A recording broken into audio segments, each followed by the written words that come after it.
The story continues as we see Adnes and Doroka reach Mamuda after a long journey. Doroka noticed that Mamuda was an immigration state and asked Adnes if he planned to start a fight there. Adnes said he might. Doroka, concerned about the big city having many soldiers and weapons, tried to convey her worry to Adnes. Adnes didn't respond, and Doroka suggested they play rock, paper, scissors and let the winner decide what they should do. Adnes was reluctant, claiming he hadn't heard of the game, but Doroka insisted it was popular and fun on the streets. Despite Adnes's refusal, Doroka kept urging him as they entered the city. The city was in ruins, and Adnes pondered the point of his efforts if humans were destroying themselves. Doroka noticed a woman on the road, prompting Adnes to quickly apply the brakes on the motorbike. Doroka went to check on the woman, and Adnes warned her to stay cautious. Doroka thought the woman might not have much time left and asked if something had happened to her. Adnes interrupted, telling Doroka to get away, as the woman was not a real person. The woman analyzed Doroka, stating her pleasure value was low but that anyone would do as long as she could experience pleasure. She then tried to attack Doroka, but Adnes shot her down.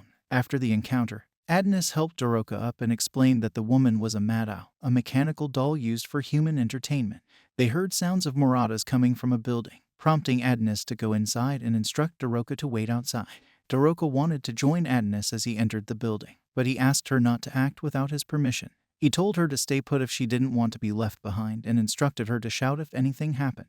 Inside, Doroka became scared upon seeing Madao bodies. Adnes used magic to create light in the building. Unbeknownst to Adnes, Doroka followed him, thinking that she wasn't doing it to anger him. She had promised to keep him safe and reasoned that Adnes wouldn't heartlessly leave a girl alone in an abandoned city. Even if he found her, she believed he would just overlook it.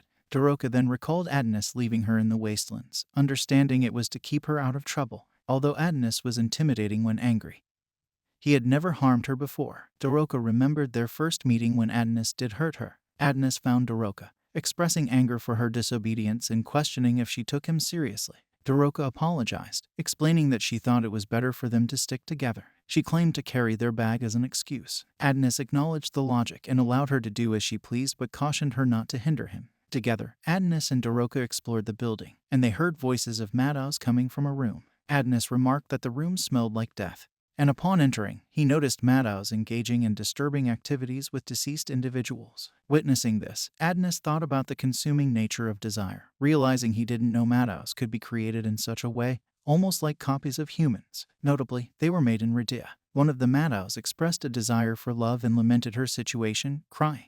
Adnes was surprised to see a sense of self in them.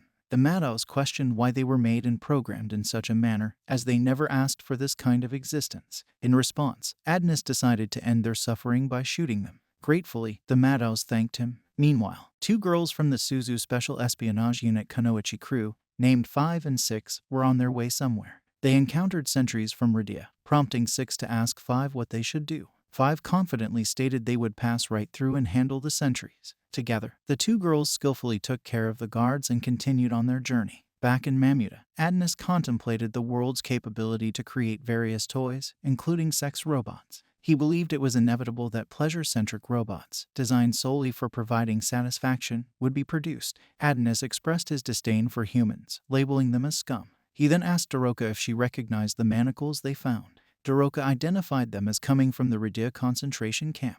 Adnes speculated on the difficulty the nation faced in importing numerous sex robots. He suggested that Mamuda might have traded its own women for more sexually pleasing dolls, possibly exporting all the women to the Great Radia Empire. This exchange, Adnes argued, revealed the true nature of humans. He claimed that Mamuda fell into ruin because, without women, the next generation couldn't be born. The men, drowned in pleasure, rotted away, and Adnes asserted that a nation built on such foundations could not endure. He suspected that Mamuda might not be the only nation to have fallen this way, expressing disgust at the implications of the gear expansion. Motivated by his revulsion, Adnes gathered some machinery to create something. When Doroka inquired about his project, Adnes revealed it was an improvised EMP. Doroka didn't understand, prompting Adnes to explain that he intended to put the Madao to rest. Doroka, realizing this meant a mercy kill, wondered if it would hurt them. Adnes assured her that the Madao would only feel a small shock. He channeled his magic through the machinery, generating an EMP wave that put the Madao to rest. One of them uttered something before shutting down. Hearing the Madao's last words, Doroka couldn't hold back her tears. However, she felt grateful that Adnes was with her in that moment. Meanwhile, 5 and 6 observed Adonis from a distance. 5, surprised that he was the wanted man from Rhea, commented on his youthful appearance. 6 cautioned her not to underestimate Adonis, emphasizing that he had caused significant trouble for the Rhea Empire. Adonis had attacked the New Nightmare in retaliation for witch hunts, slaughtering many citizens and even annihilating the elite force sent after him. 5 questioned the official stance of not getting involved with witch-related matters, but 6 revealed that Emperor Suzure had instructed them to capture anything that could help keep Rhea in check. 5 speculated that Emperor Suzure might reward them if they succeeded, allowing them to live in the capital. 6, expressing her willingness to live anywhere as long as she was with her sister, proposed taking down Adonis. She assigned herself the task of dealing with the woman, instructing 5 to capture the witch's apprentice. Shirasagi was also in Mamuda and noticed the 2 sisters. He faced off against them, and they inquired about his identity. The sisters attempted to attack him, leading to a confrontation. The scene then shifted to Doroka, who was praying for the Madao at the grave she had built for them. She acknowledged that this was all she could do for them, urging them to rest in peace. Adonis, however, dismissed the act of offering condolences and building graves as a simple way for the living to cope. He told Doroka that if she truly wanted to honor the Madao, she should make the humans feel the resentment the Madao harbored. Doroka objected to Adonis's idea, saying it wouldn't be right. Adonis observed that she had created a grave for the witches of Lunamilia as well. Adonis then suggested that Doroka should stay there forever since she seemed to enjoy feeling sorry for herself. He explained that the witches in Lunamilia were killed by humans he had lured to them.